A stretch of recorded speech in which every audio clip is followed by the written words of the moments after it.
Alrighty guys, we're back for Rakdos Aggro, and this is a Duskmourn Standard brew, and I'm Red Cat. Let's briefly go over the deck, then hop right into some ranked. So instead of just going mono red splash black, we're actually playing Rakdos, which should be pretty cool. Usually mono red splashes black for Callous Sell-Sword because that burn together side is really all they want. Burn together is 1 red mana sorcery speed. You guys know it at this point, but it's pretty important in here, so I'm going to take the time to read it. Target creature you control deals damage equal to its power to any other target, then sacrifice it. Okay, so we're going to pair this with Cacophony Scamp, Heartfire Hero. It actually pairs nicely with Monastery Swiftspear because of that prowess too. And of course, we're going to be boosting all these creatures with cards like Monstrous Rage, all 4 of them. We also have all 4 Banesplitters too. And being an artifact is going to be important because we're actually rocking Fanatical Offering. This is a 2 mana instant speed. As an additional cost to cast this spell, sacrifice an artifact or a creature, draw 2 cards, and create a map token. So what we're trying to do here by actually just going Rakdos is try to make the deck list just a little bit more sustainable. What I've been seeing a lot right now in the meta is a lot of exile removal, well, a lot of spot removal in general, but a huge uptick in how many of those spot removal pieces actually exile, right? We're even seeing Soul Partition pop up, and it's all because of a Cacophony Scamp's die trigger and Heartfire Hero's death trigger as well. So what Fanatical Offering does is it gives you an opportunity to actually keep open an instant speed way to sacrifice those creatures, and all while restocking your hand. And the map token should really come in handy too, of course, activating abilities like Valiant on the Heartfire Hero, or just like sacrificing it into itself as well. Fanatical Offering always plays well into itself.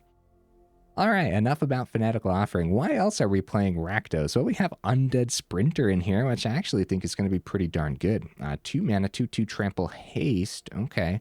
Now, you may cast Undead Sprinter from your graveyard if a non-zombie creature died this turn. If you do, Undead Sprinter enters with a +1/+1 counter on it. I don't know how often one of your creatures dies before combat to actually utilize the haste while bringing this back, but that's kind of besides the point here. I think we're going to have creatures dying left and right anyways. Having a couple extra mana to cast this back from the grave, I think it's going to be really good regardless of whether or not you get to use that haste for the turn, right? A 3/3 trample back from the grave. Okay, I'm down. We actually have great ways to put it into the grave too, outside of the opponents just killing it anyways. A Bitter Triumph in here as just spot removal that regular mono red totally can't run.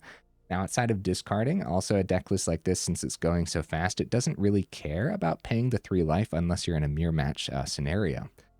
Another way to try Rakdos is 3 Ashnod's Intervention, another way to try to help us get around all the exile effects I've been seeing.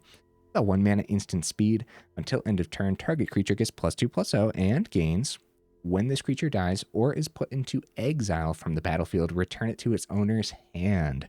So unfortunately, unlike other effects that we see like this, instead of it going back onto the battlefield, it goes back to our hand instead. But I mean, I'm opting for 3 of these for a reason. I really am seeing that much exile.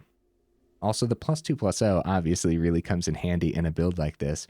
We have even more ways to throw things at the opponent's face. Like I said, opting for a more sustainable way in this Rakdos build rather than mono red. And by being more sustainable, that also means that the games go on just a little bit longer, so having a couple Thrillseekers on the top end could really help out. In the mana base, guys, a lot of dual land packed in, a lot of fast cards. Cliffs, Springs, and the brand spanking new Verge, which isn't actually brand spanking new anymore, is it? I guess Duskmourn has already been out for quite a bit of time. This is going to be just a black source until you control a swamp or a mountain, which is totally fine. I don't think the Verge is going to hold us up at all. There's the split. We got 65% red sources and 45% black sources. But since Verge is coming down as a black source, that kind of makes sense, right? I hope that makes sense. Guys, we could have completely filled this sideboard with honorable mentions. I just decided not to. What at the very least should have made the honorable mentions, guys? Let me know down in the comments.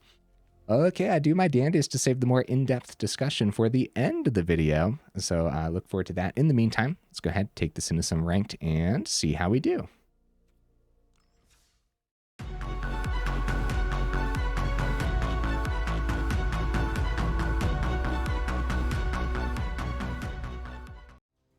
All right, we'll see if we can get right into that first game. In the meantime, what am I expecting from the build? I think it's going to be pretty darn good, actually. I played quite a few test games. I think we might have landed on something relatively decent, especially since I built it specifically based on the meta that I'm seeing. And again, a lot of exile removal and whatnot in this meta. I hope it performs well on video. Well, I hope it performs well in general, but you guys know what I mean. Only black sources on the Verge. Right after I said I don't think the Verge is going to hold us up, this would have been a beautiful hand had this been a different dual land, or if we had a mountain in here too. Yeah, we got a mulligan. We can't trust that. There we go, there we go. See, mountain with the Verge, much, much better. We can send one of the Fanatical Offerings. Totally fine. And we want to start with the mountain. And we'll start with the Heartfire Hero over the Swiftspear. How do you guys feel about that? Because we could easily draw into something that boosts the hero, and we want to optimize the Valiant as many turns in a row as possible. Is a great example of running right into exile removal. So let's swing with the hero first and just opt for less damage, as we can consider the Elspeth Smite guaranteed Elspeth Smite. Now, it's not always guaranteed, guys, but like knowing the deck list that we've been seeing is very important. So we completely restock our hand. We still got the one through. That was good. It was a decent turn. We just have to, we're going to be going a bit later into this game than we would hope, right? All right, Undead Sprinter and Swiftspear next turn is probably better than just dropping the Heartfire Hero. Well, Banesplitter is also a reason to go hero here. See what they end up doing, because Banesplitter onto the Undead Sprinter could be pretty good too, since it has trample. I think it's Heartfire Hero for the turn. Yeah, they're gonna just take the 2. We're gonna play the Heartfire Hero. Of course, like, temporary lockdown would be brutal, but I don't know if the mono white mid range has been playing lockdown. I'm not 100% certain right now. I think we see lockdown and more control style builds, and yeah, mono white mid range opting for just a lot of early chump blockers and whatnot, right? Until they have enough mana for Sunfall.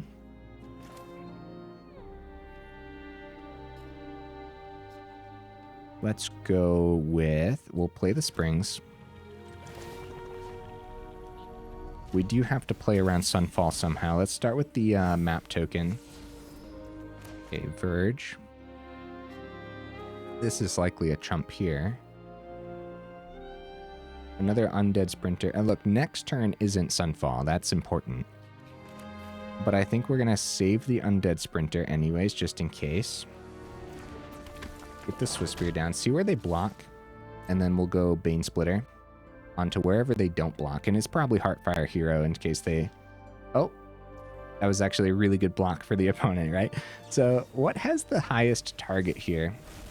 Is it Swiftspear or the Sprinter? I'm thinking we go Sprinter, since it already has the trample and we don't have a way to give trample in our hand. It could also be pretty good onto the prowess creature too. Everything on our board probably has a pretty good target. We don't want to see mana off the top, that's for sure.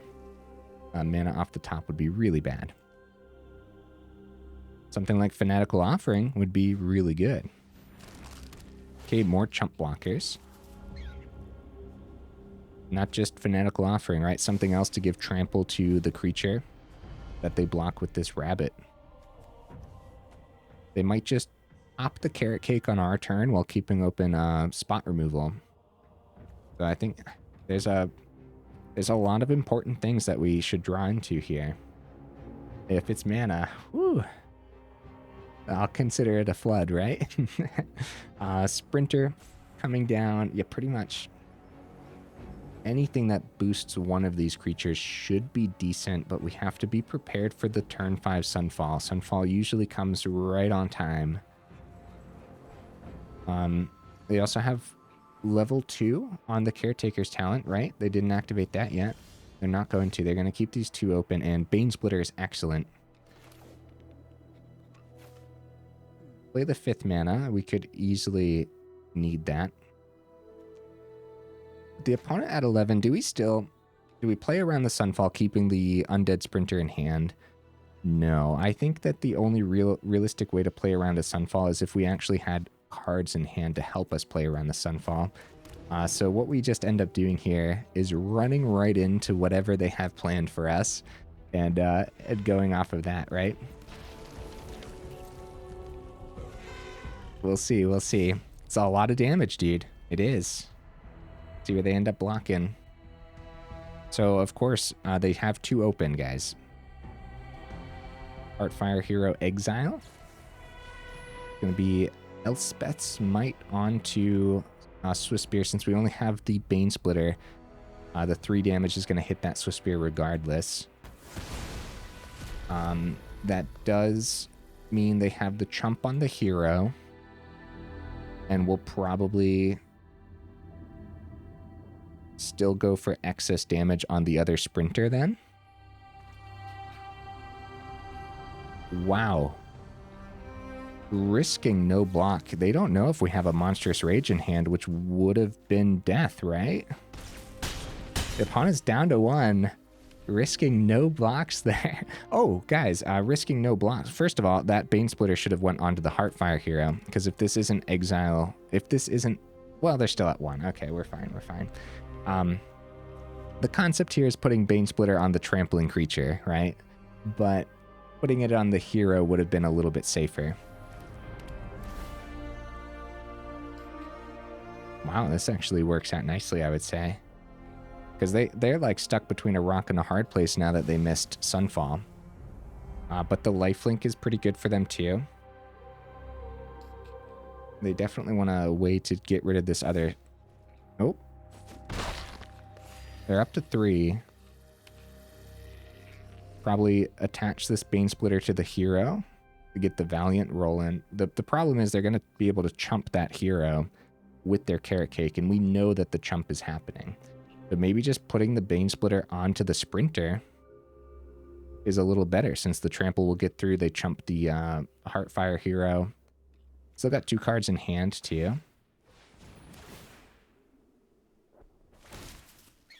Actually, now they'll have 2 chump blockers. 1 there, 1 there. This will be at 6. They gain 3 from the Carrot Cake. They'll go back down to 1. All right, we need to see something off the top then to help us pull through. With 3 cards in hand, 2 mana open, this could easily be more spot removal as well.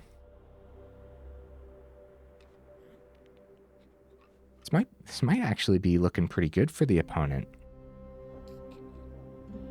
They're looking at their Carrot Cakes, wondering, I mean, if they have anything in hand to play, they probably just want to keep it all open. Oh, get a pretty decent chump blocker down, actually, guys. Ashnod's Intervention. Okay.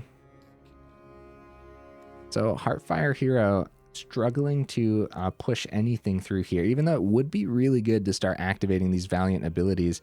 I think just like going everything onto Trample is just a little bit better, especially since Ashnod's Intervention also helps us boost the Sprinter, which could easily help us get there. Wait a minute. Yeah, they don't have the Carrot Cake life gain open now too, so we should be able to get there as we force a block into the hero. 2's getting through off the trample, and then here's another 2. Beautiful stuff, guys. All right. That could have gone either way easily, dude. Holy cow. Holy cow, that really could have gone either way. I think that worst case scenario there would have been them passing and then us just not knowing if they were going to do removal or the extra chump on the Carrot Cake, and then they would have gained the extra as well. They would have been at 6. They would have had 2 1/1s. The trample from the Ashnod's Intervention still would have gotten there. So actually then, worst case would have been spot removal for the Undead Sprinter, which they must have missed. That's great news. Not bad at all, dude. For their Elspeth's Smite, was there a reason?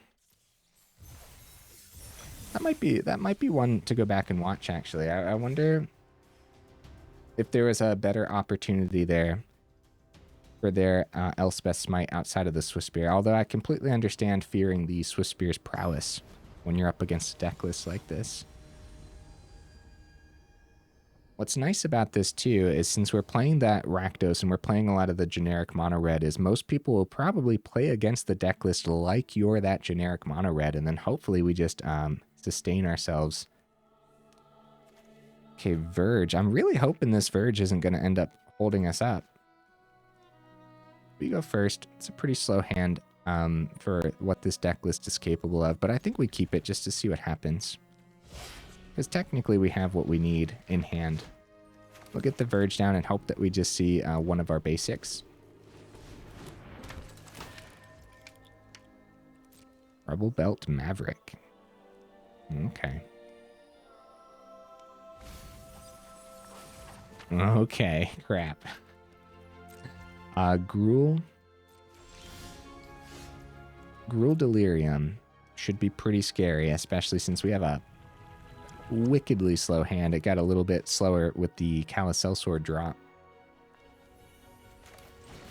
Let's see what this Undead Sprinter can get themselves into. 2 gets through, easy peasy. I think they're going to have Delirium this turn, guys. These Gruul Delirium deck lists are really great at... Oh, I guess it was a Surveil and they really wanted that on top, huh? Let's get the other Sprinter down. Sure, why not? Like, it's a pretty decent creature to have on the board, and it really does know how to start pushing that damage through. Inty, nice. See that discard? It is a, it's a worm. It's a worm. They still don't got the Delirium, but they're gonna next turn, probably. 3rd mana, I don't mind seeing that at all. When it's at 14, guys.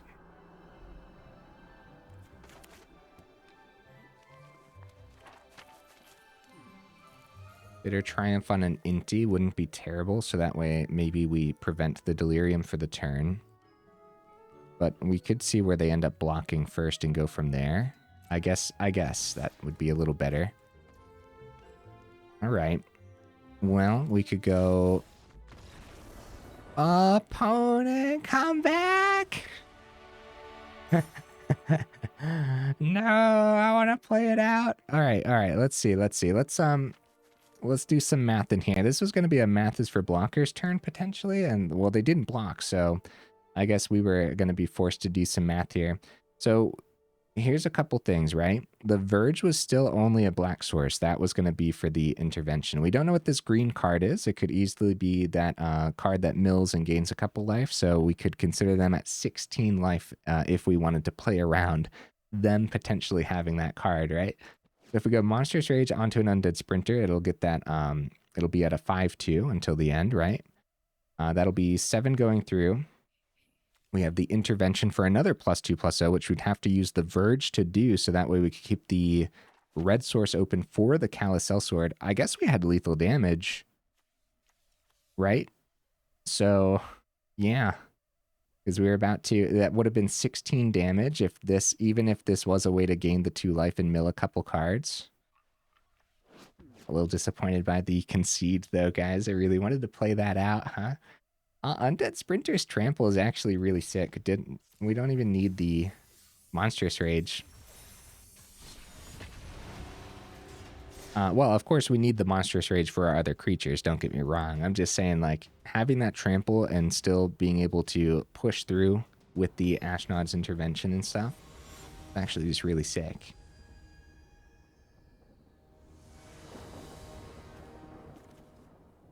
All right, Verge is only a black source again, guys. Is that 3 games in a row where the Verge is kind of iffy? It should be fine since we have a Cliffs, though. Of course, a deck list like this likes to have multiple red sources on the board. We might need to reconsider this, although it wasn't an issue in my test matches. All right, opponent goes first and plots up a ruckus. Heartfire Hero is probably a little better than the Scamp for turn 1.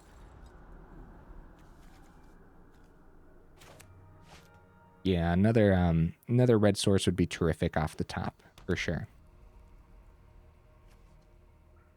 Something we could consider is actually just dropping a Verge and going up a generic mountain. That is something. right? And since we're opting for more sustainability, maybe we could even consider like a one of Restless Land or something. All right. Well, they plot up a Slick Shot show off. They're going to try to go all explosion here on turn 3. Could take the turn Undead Sprinter. Since we don't have like another setup here, could boost the hero. Undead Sprinter. Yeah, why not? It's definitely much slower than what Mono Red does with their turn 2 Heartfire Hero, but we'll see what the opponent ends up doing. Yeah, if we run into more issues with this Verge, I don't think it should hold you up too often, but it really has been. Just a little bit. A little bit. Sheltered by Ghosts. Wow. Pick up the hero, probably. And then Demonic Ruckus probably still comes down for the turn 2, because this is probably going to be protection open for the show-off anyways. Oh, it's going to be Ethereal Armor. Guys, I think they should go for the Ruckus. Oh, yeah. Oh, yeah, dude. Well, we're dead. We're super dead. As they go up to 29, we miss our 3rd mana. Well, that would have been hard for any deck list to go up against, huh? I would say, of course, seeing one of our bitter triumphs would have been huge here. We still would have had to pay the Ward 2. Where's the Ward 2 from the Sheltered by Ghosts?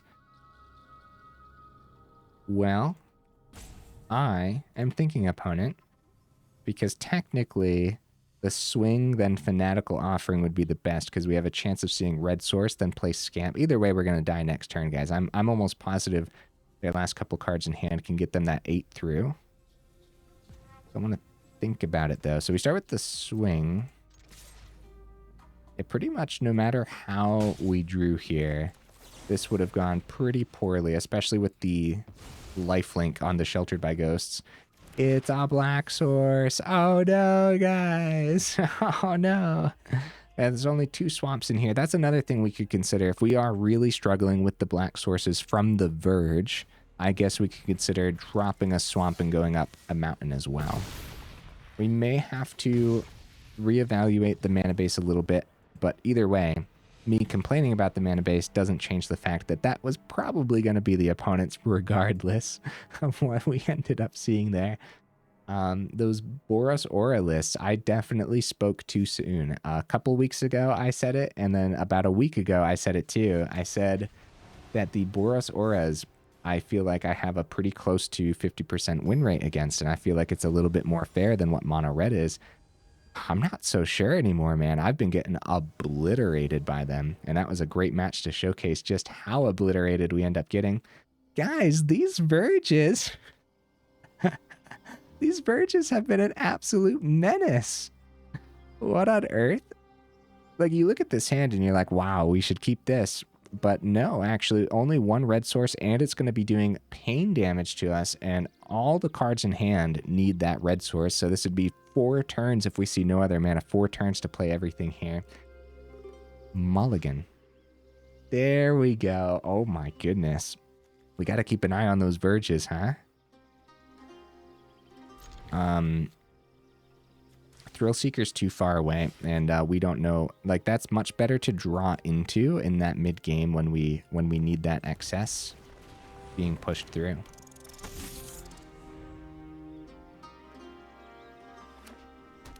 All right, Valley Might Caller, nice, up against some bunnies probably.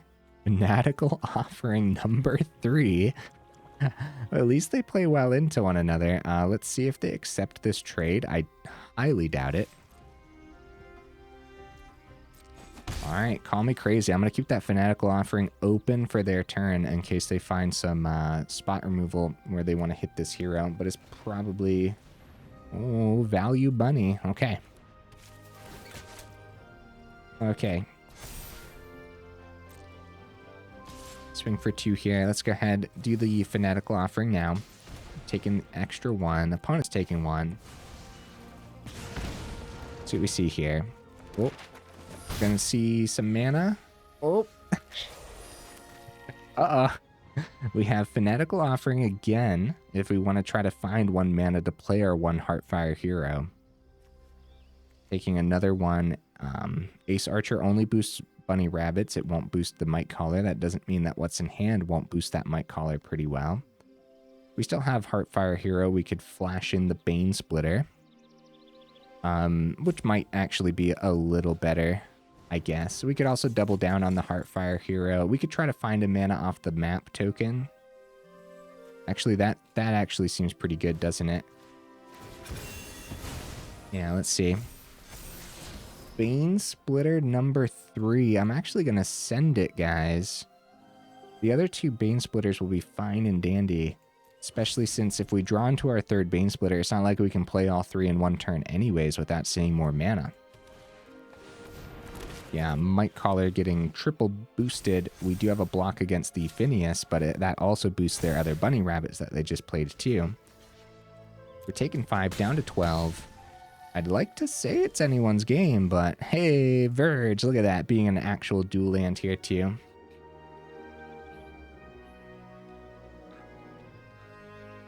All right. We have 1 Banesplitter, Hero, Fanatical Offering. They got 11 on the board. Definitely have lethal next turn if we don't have a chump blocker, right? Let's see what they do with this hero. They could be afraid of it enough to maybe block, and maybe we'll take out a couple of their Bunny Rabbits. All right. I mean, that's not terrible, I guess. Right? Because we get the other Heartfire Hero down as a blocker. We still push some, we push 6 damage through here. 2 bunnies gone. Man, that's actually, that's a tough decision. I hope that was a worthwhile swing. They go down to 12. We play the other hero. These, the triple Fanatical Offerings were pretty bad, guys. That's something to consider in the final thoughts, too. So Banesplitter will still just get the hero up to a trade with their 2/2. Another hop to it, guys. Uh-oh. Crap. That's 10 on the board. We're going to take this 10. Yeah. Yeah, no blocks. We're going to see if we can somehow push this 12 through next turn, and that would involve a Callous Sell-Sword. Going down to 1 here from the pain.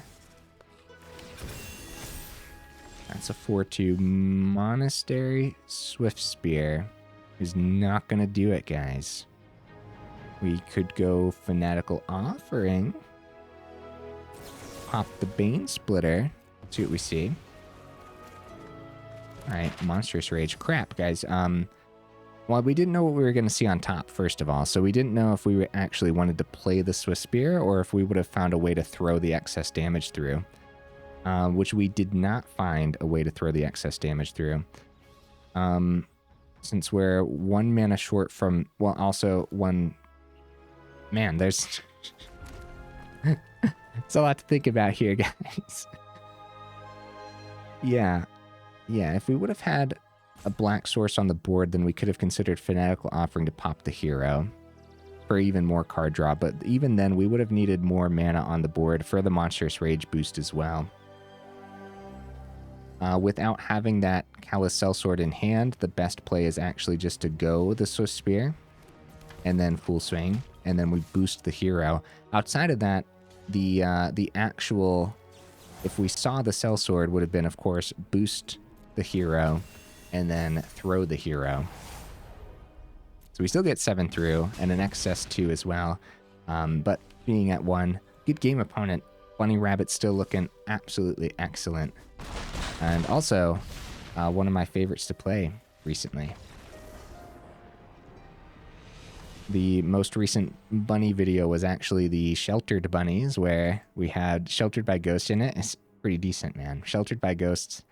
I'm sticking to what I said when it came out. I think it does belong in certain builds, even that don't care about auras and stuff. All right, we are 30 minutes in. let's keep the ball rolling. I'm very tempted to drop a couple Verge and go up a couple mountains, guys. I really, really am. But we're going to just stick to it and just wait till the final thoughts, because I kind of also feel like we're getting a little unlucky with those Verges. The Verges have been strange, right? Being our only dual land in the openers and stuff like that. Or being like the majority of the dual land in our openers. I'd love to see this Thrillseeker do something today. I'd love to see that.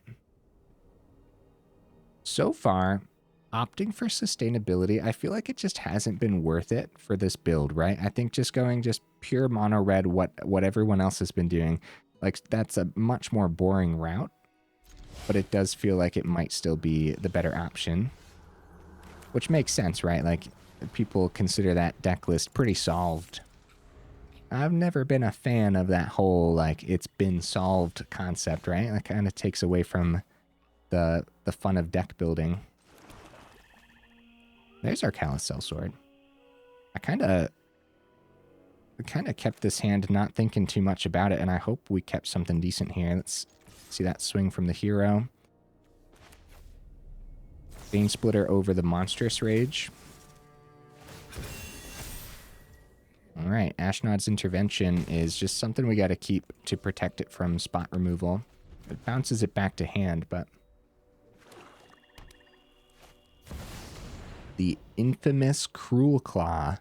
Oh my goodness, that's one I haven't seen in a while. Okay, so we can't let that deal damage to us, right? That's how this works. Whenever infamous Cruel Claw deals combat damage to a player, exile cards from the top of your library until you exile a non-land card. You may cast that card by discarding a card rather than paying its mana cost. Cool. Very cool opponent.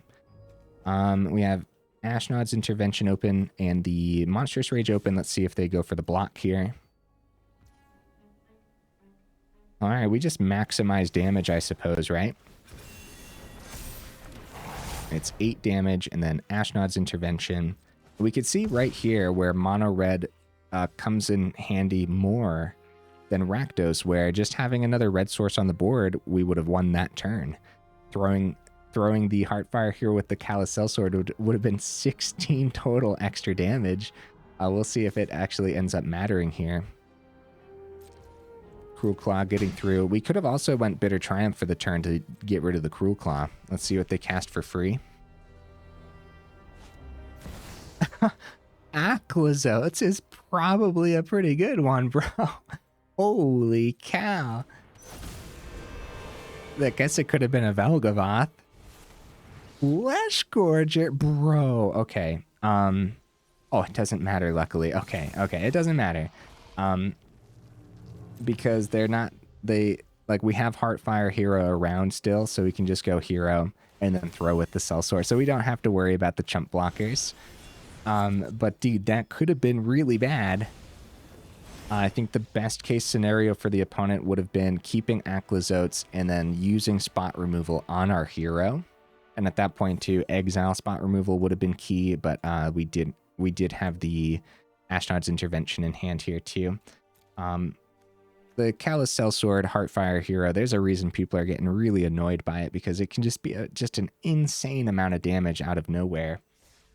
As that's very hard to get around. What do you guys think? 33 minutes in? Let's go another one. I mean, we could easily end on a high note here. And guys, while I have you here towards the end of the video, make sure you check out that description where we got that Discord link, as well as that Patreon link too, if you're interested in joining either of those up or supporting the channel that way. And also, guys, for the YouTube nonsense, if you like the video, make sure you actually drop it a like. And if you enjoy the channel, then consider subscribing as well. Really does help out the channel. Yeah, the mana base has felt a little janky. I can't tell if I'm getting unlucky or if it's just how the mana base is. We might need to reconsider something here, and we need to lean it a little bit more red. Drop a swamp, go up a mountain, drop a verge, go up a mountain, right? Something like that. We're going to try this, though. I don't think this is a mulligan hand by any means. We're just going to go right into the Scamp to set him up. There's no way to give the Scamp haste in this particular deck list, so...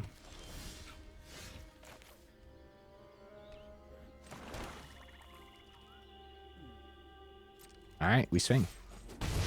Let's see, not being able to double down on red cards. That is particularly bad, isn't it?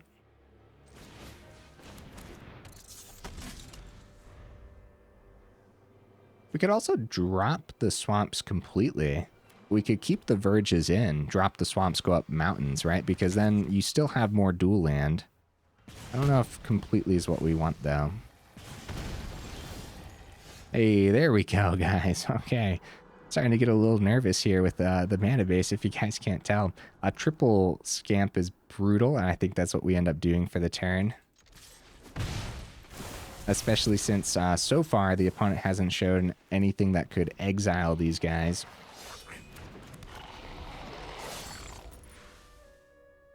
We'll see, we'll see. Yeah, and having the swamp open isn't terrible because of like the Ashnod's intervention and whatnot, but... Alright. Option to throw Scamp or Swiftspear. What's the odds of a board wipe next turn? Maybe good. I don't know. Let's just go Swiftspear.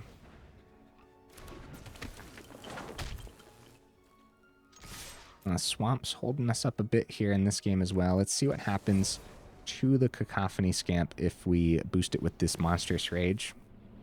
And see, this would be a game too where the swamp might not have held us up if we actually had that intervention in hand. So it's really tough to tell.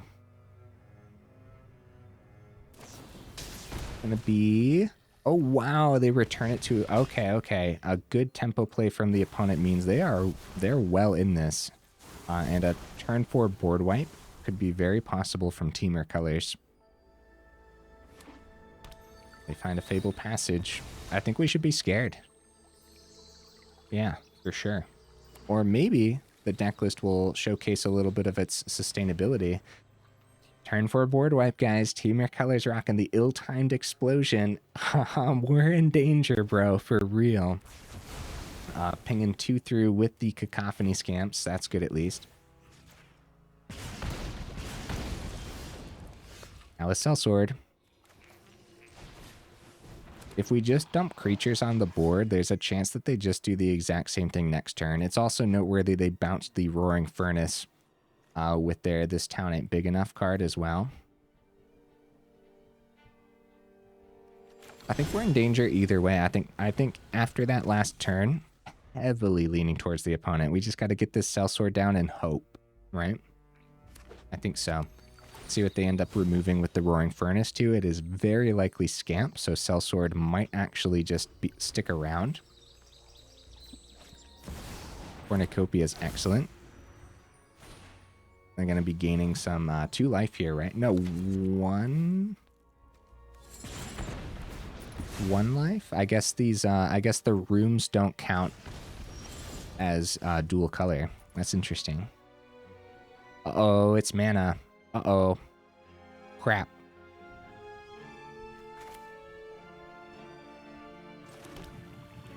Swing for 2. We have this option of throwing Sell-Sword for another 2, bring him down to 6, then play the Sell-Sword as a 3/3. If they miss spot removal, that could actually be pretty good as it puts them on a 2-turn clock, but it's the same concept if we just have another Callous Sell-Sword. Unless they... Okay, we have to opt for multiple creatures in case we see a Fanatical Offering, right? So just, like, throwing Sell-Sword for more damage now.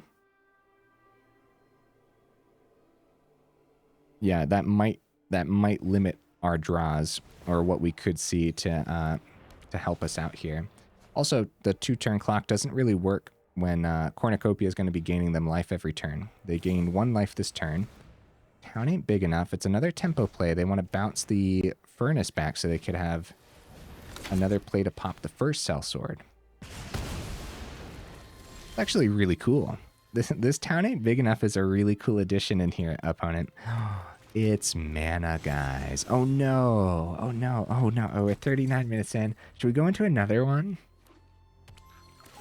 I really feel like we can end on a high note. I also have a lot to say about the deck list and potential changes to this messy mana base. Overlord. Let's go one more turn. We'll see how close they are to lethal damage, and then we'll concede. That way we can fit one more in. Bitter Triumph. That's actually really good, isn't it? We do it now because we don't know if the opponent's rocking any counter spells. All right, now one more turn because, you know, they don't have a lot of damage on this board. Going back up to 11 here. Roaring Furnace. Overlords. This town ain't big enough. Is this a doppelgang build, Virtue? It's mana. Okay, hey.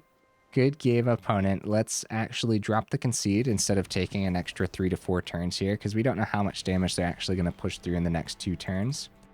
I usually like to play it out. We're pretty crunched on time, 40 minutes in, and I want to go into another one. So usually at 40 minutes in, I'm just like, it's time. It's time to go over the deck list. But I don't know.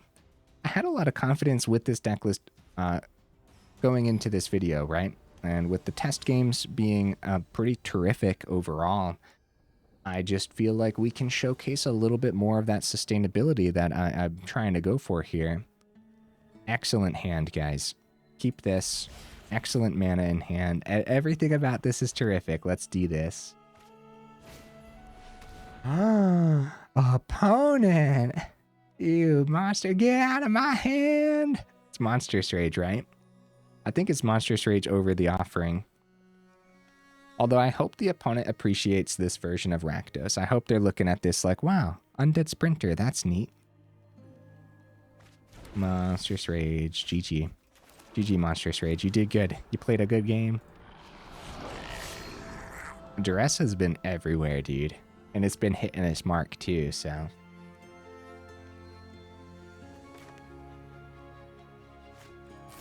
Oh, cut down for the Scamp. Luckily, we still get to ping 1. That's not bad. It's something.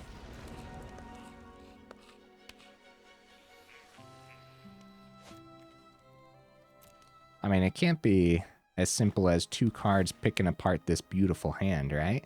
Still have the Undead Sprinter. Still have a lot of stuff to draw into. Another Callous Sell-Sword actually isn't terrible, is it? Go for that Sprinter swing for 2. I guess one of the scariest things is when you're in these early turns, it's really hard to actually set up the Fanatical Offering. Sunslayer is awful news, man. We need to see some of our spot removal then. An Offering could help us get there. It's a great block regardless because there's not many combat tricks that Rakdos actually runs that gives first strike. So I don't think they...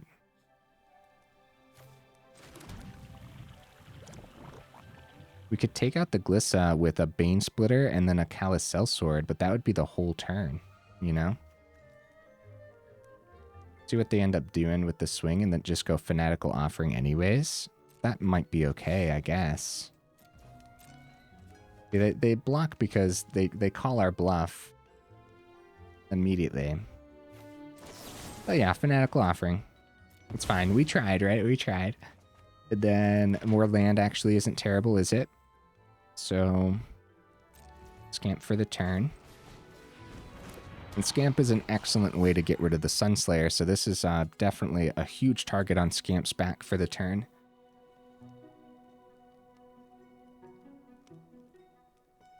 Against Golgari, yeah, I think that this might actually be a great match to showcase what we're capable of in that mid-game.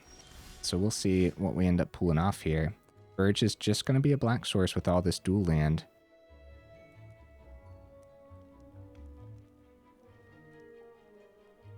Sunslayer is such a problem, dude.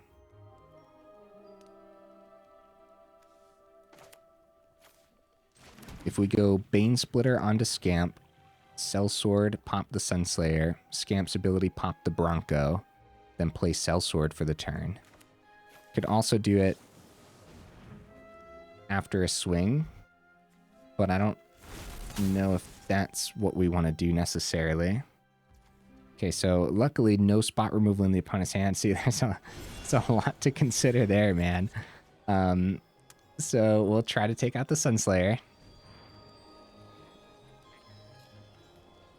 I guess since this is just chilling on the stack, maybe...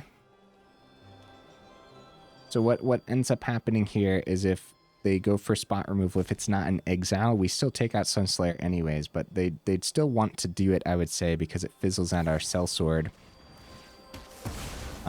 So Undead Sprinter can come back for the turn 2, or Sell-Sword number 2 can come down. It's definitely Sprinter though. We're taking 2 here, but the reason being we want to get as much value as possible.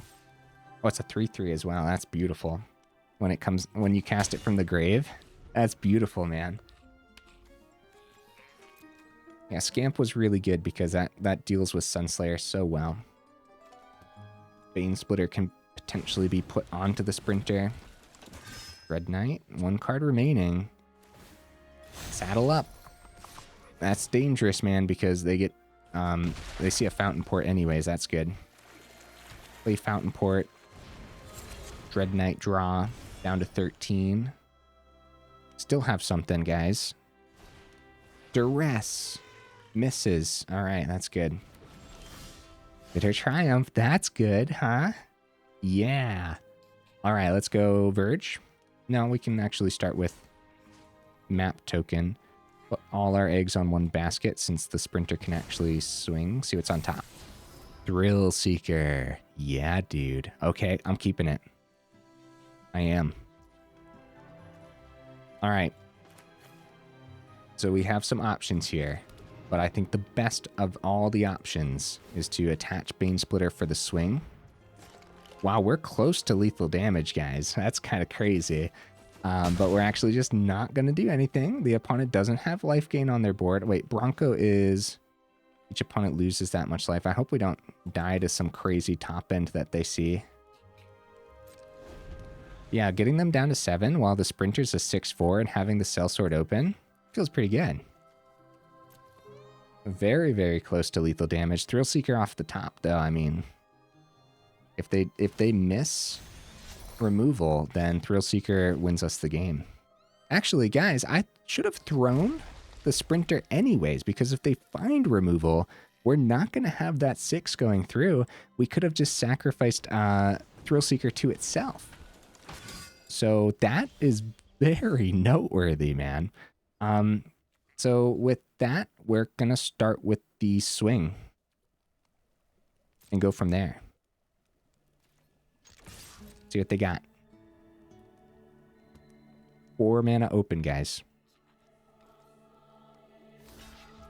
Go for a normal block. GG opponent. Okay. It's on the edge of my seat, dude. There were so many key moments in that match that really could have just turned out ugly for us. Let's see. At the end here, starting with the swing as well.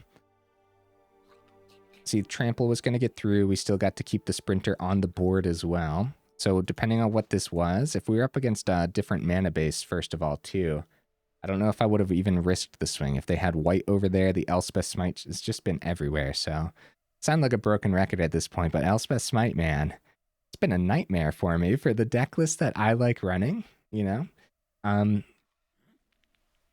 Was there actually a safer way through?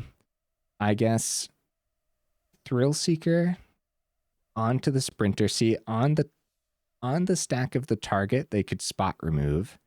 And we don't have an instant speed way of actually dealing that excess damage.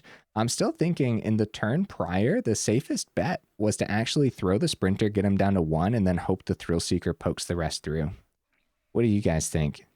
Because at least then if they had spot removal for Thrillseeker, on the stack of the spot removal, we could have just paid the 1, and we still would have poked that 1 through, which doesn't guarantee that they wouldn't have gained life somehow too, if they would have seen some kind of life gain.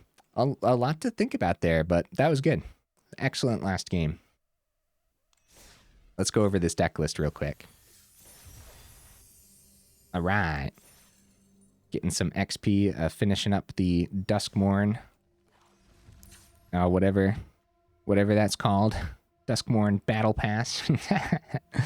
All right, Rakdos Aggro. Here's the deck list again. Should you just go mono red? Probably. That's boring though, guys. Everyone's doing that. And then also after the Leyline ban, just a huge push towards those Boros lists. The Boros Aura. Woo, buddy, that Boros Aura list. That's a scary, scary list. Guys, the Verge and the Swamps really held up this deck list today. I don't know if that's going to be consistent, but it kind of feels like it might be, right?